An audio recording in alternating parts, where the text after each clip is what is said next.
Did you know, according to a UNL publication, 50% of our water use is used on landscapes? In Lincoln, Nebraska, we use approximately 24 million gallons of water daily in the winter, and in the summer it is around 70 million gallons of water or more depending on the weather. This increase is primarily due to landscapes. Hello, my name is Kennedy Baum, and I'm representing the Career Academy FFA, and today we will be demonstrating water-wise landscape management. Assisting me in this demonstration is Chloe Inbody to my left and Chase Dubas to my right. Chloe will now describe the 3 parts of our demonstration. The 3 parts of our demonstration will include selection of water-wise plants for your landscape, water-wise turf for the landscape, and the planting and management of a water-wise landscape. Now, Chloe will describe plants for a water-wise landscape.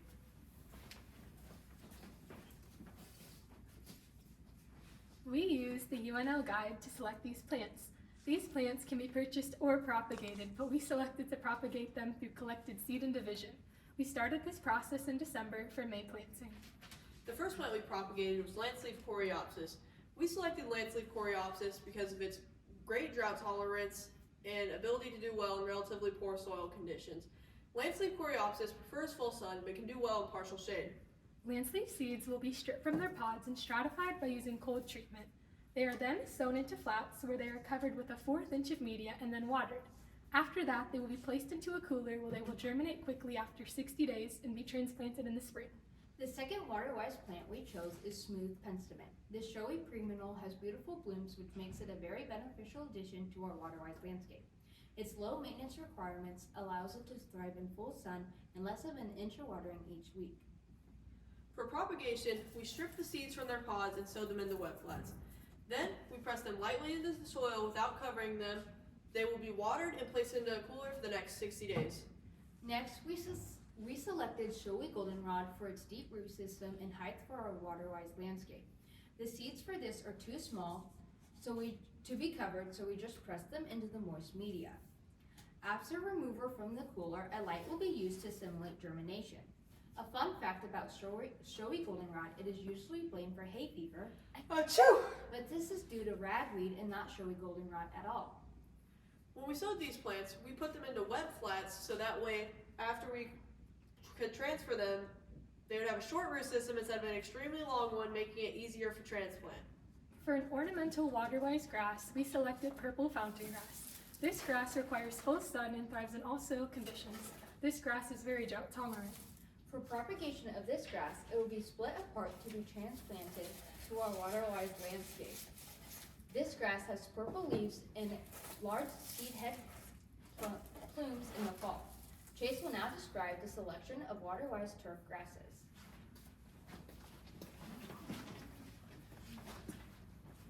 The majority of homeowners' property is turf. To become water-wise, we need to look at issues with most lawns. This includes the turf type and the soil type. In Lincoln, most of our lawns are Kentucky bluegrass. Kentucky bluegrass is bred for high water maintenance and high maintenance. Kentucky bluegrass is a cool season grass, meaning it does well in spring and fall but goes dormant in the heat of the summer. Our second issue in Lincoln is that our soil type is mostly clay. You can test your soils by performing a ribboning test. This is done by adding water to a handful of soil and pressing it in between your thumb and forefinger. Clay soils will produce a longer ribbon in excess of 2.5 inches. This compared to moderately coarse soils will form a shorter ribbon, but the soil type is not the only thing that is wrong. When we walk on our turf, play on our turf, and let our pets on our turf, this seals or compacts the soil, limiting percolation or permeability. To combat this, we can plug our lawns to improve aeration. Plugging is like drilling holes into your yard. When we selected our grasses, we chose from 2 types, warm and cool season. For a cool season grass, we selected Bella bluegrass because of its moderate drought tolerance and low maintenance, making it easy to maintain. You can see the rooting and growth pattern of this grass. Bella bluegrass is bred as a water-wise turf because of its dwarf characteristics and drought tolerance. You will only need to mow this grass 2 to 3 times a year. For our second cool season grass, we selected Rhizotomus tall fescue, or RTF. We selected this grass because of its very high drought tolerance and ability to survive better throughout the winter.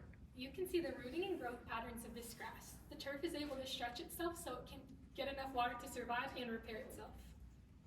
For our first warm season grass, we selected Prestige buffalo grass because of its very high drought tolerance through very dry summers. It also is very low maintenance, making it easy to maintain. You can see the rooting and growth patterns of this grass. For our second warm season grass, we selected Innovation Zoysia grass because of its great deep rooting system and dark green color. You can see the rooting and growth pattern of this grass. With any of these selections, they will be water-wise upon establishment and adaptable to our Lincoln soils. Now, Kennedy will describe how to plant a water-wise landscape.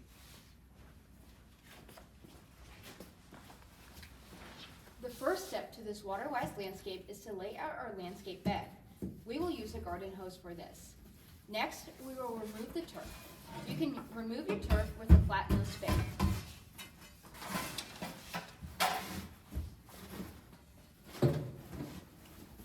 We will then dig our holes. Your holes should be at least 1 to 2 times the diameter of the pot your plant is planted in. We will then set in our plants. We will set our plants we propagated in groups to 3 to 5. Your plant roots should be broken apart to encourage root growth. We will set the tall plants to the sides and back of the bed, and the shorter plants to the middle and front of the bed.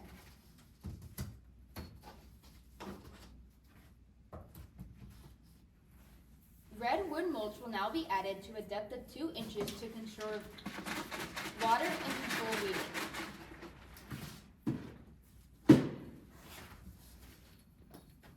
Now for turf establishment. We know most homeowners cannot just establish whole lawns, but for areas of renovations and new lawns, water-wise turf should be considered. A water-wise turf can be established in 2 ways, by seeding or plugging. Today we will plug this part of the lawn. For this example, we will remove the turf, dig our holes, and then set in our plugs on a 10 by 10 inch spacing. Plugs should be prepared before placing in by ripping apart the root ball. This Bella bluegrass will send in runners and tillers and fill in over time. For basic care of your water-wise landscape, a good watering system is needed to be established. This system would lead to less growth and less water used overall. A water-wise irrigation system could also be established. However, that's another demonstration for another day. This presentation is not just a presentation because it leads to a bigger principle. We hope you can now see that you can save money and your water. To put these savings into perspective, when you're using prestige buffalo grass instead of Kentucky bluegrass, the savings are about 4,733 gallons a year, which is about 95 50-gallon bathtubs. The exact amount of money that you will save will differ from person to person, but in the long run, it is not about the money you will save, but about the water that you conserve. To make this more personal, our neighboring city of Waverly has water restrictions during the winter because of droughts. Water wasting has been an issue for hundreds of years. Like Benjamin Franklin once said, "You know the worth of the water when the well is dry." We hope this demonstration helped you see the importance of water-wise landscape management. Sources for this demonstration include Bob Hendricks and Sarah Buckley of Nebraska Statewide Arboretum, Steve Owens, Lincoln Waterworks. And Todd Valley Farms in Meade, Nebraska. Judges, this completes our demonstration. Are there any questions?